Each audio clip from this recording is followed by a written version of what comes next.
Hello and welcome to the BJC Internet Show. Today is Monday, August 2nd, 2010, and it's also the 41st day of summer.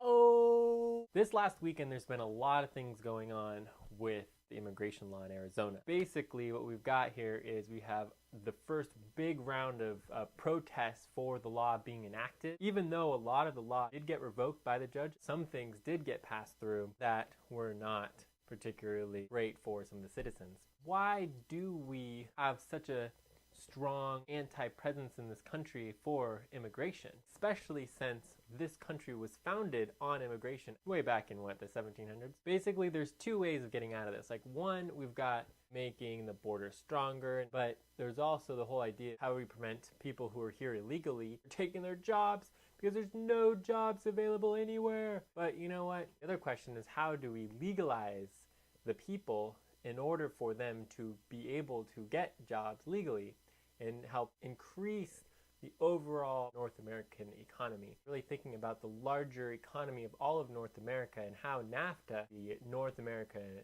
Free Trade Agreement, has affected the whole continent, especially Mexico. One of the very interesting things to remember about this immigration law is that it's being pushed at a time when there is the least amount of people who are actually immigrating into the United States. Why would people want to come here if there's no jobs, right? If we're so worried about people getting jobs here, what about also talking to all the employers who are basically making massive amounts of profit, or profiting from the fields or profiting from their businesses by paying, under the table and basically having it, be tax-free and be able to pay them below minimum wage? Why doesn't anyone ever talk about that?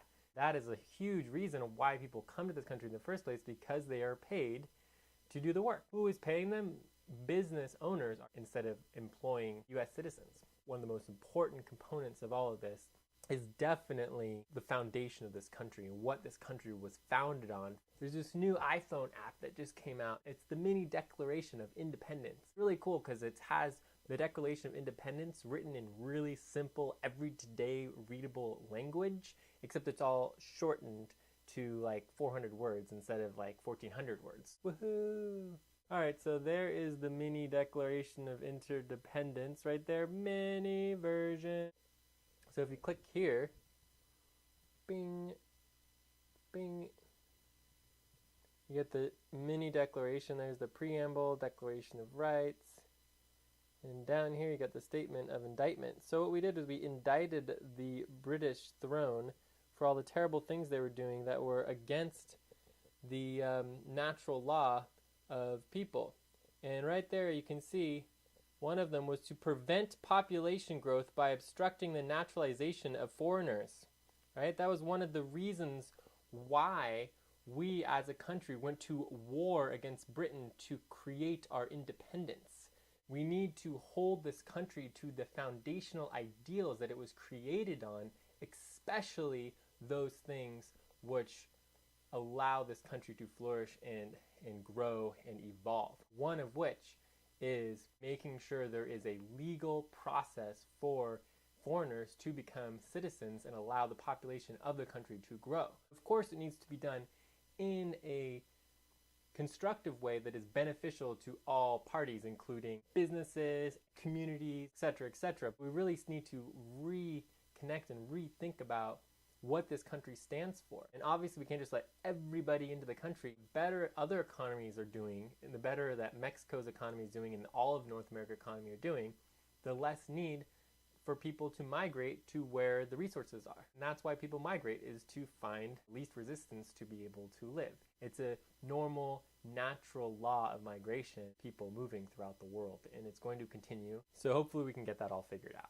And this weekend, there was some fun stuff going on. We had the wedding of the decade. It was Hillary Clinton's wedding. What I don't understand is why it's so much commotion over it. Like, everyone's talking about it. Oh, the wedding, the wedding, the wedding, and it's just like, this big media hype and like, all this stuff. But at the same time, I don't understand why it was such a secret. I mean, a wedding's a wedding, right? And especially when it's like, the wedding of the president's daughter, and it's the Clinton empire. Why not have this be a place where the country can come together and see a little bit of family. A real connection as a country, right, is basically pop culture. Entertainment Weekly, dun dun dun. Imagine how much crazier it would have been if she was marrying a woman. She did marry an investment banker, which news agencies sort of gloss over. This guy is, basically in on the Wall Street giggy, right? Oh, he's an investment banker, and moving on from that. Look at the bridal outfit. The most exciting thing I heard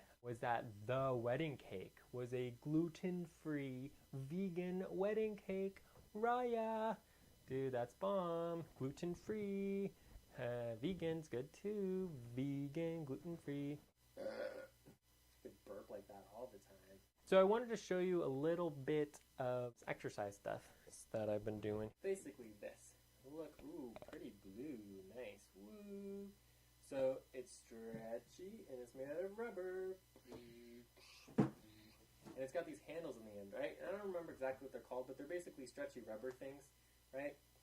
And they're really cool because you can do it pretty much anywhere. You can do it right on your chair. You can pop one of these little gudgies on your foot and just sort of, stretch your foot out a little bit and, work any muscle you want. I mean, you can literally do it while you're sitting in your chair. Grab yourself one of these, man. They're like, I don't know, 10, 15 bucks. Anything you do with it will activate your muscles and you'll be moving even closer to getting to the health goals that you're working on. It's like the rubber stretchy things. You can find them at all the stores. I wanted to do a shout out today to something I heard about on the radio. And it's this guy, Dreyfus. I guess it's not Dreyfus. It's Dreyfus, right? And he does this thing called the Dreyfus Institute. And it's just absolutely amazing. Basically, his main point is this. America is hard, and it doesn't happen by itself, right? The minute we forget about America, it will disappear because America is founded on ideas. This country is a miracle, and the whole world knows it except Americans because we don't teach it. Check out the website below. You can click in the links at the DreyfusInitiative.org. They just have a whole bunch of articles you can read about the program, and hopefully one day it'll be big. Alright, and now we can do a little song.